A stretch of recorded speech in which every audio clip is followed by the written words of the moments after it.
La formation cordiste à tout corps de CQP2 se déroule sur 3 semaines.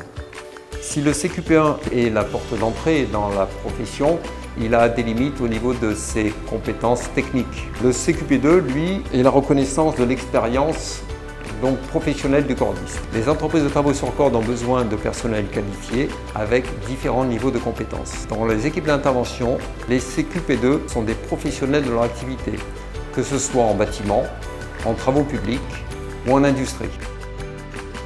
Leur expérience dans leur domaine les place au cœur du savoir-faire de l'entreprise. Ils assurent la passation de leurs connaissances auprès des CQP1 et contribuent à les faire évoluer au sein de l'entreprise. Une formation à tout corps en CQP2, les 3 premiers jours sont consacrés à faire de la révision. On revoit vraiment tout le programme du CQP1 en 3 jours. Et après, on attaque assez rapidement en fait, tout ce qui va être secours. Donc c'est des épreuves où la victime est sur les bloqueurs, c'est des épreuves où on déplace une victime sur une main courante, on le remonte, on le descend, on passe des nœuds, on passe des fractionnements, on passe des déviations. Voilà, l'aspect secours, il est nettement plus technique qu'un CQP1.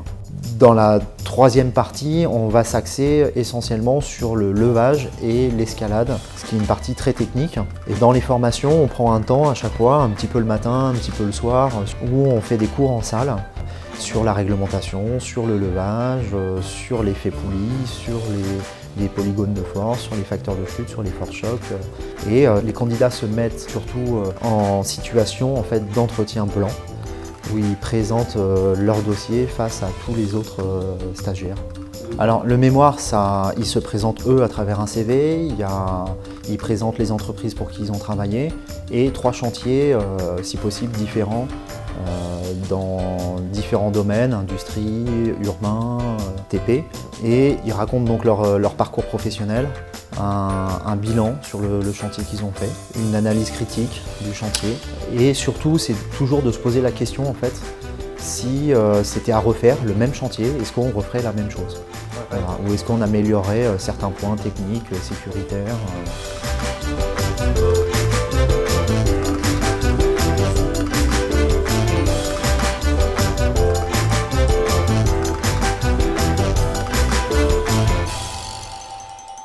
On en fait toujours beaucoup plus.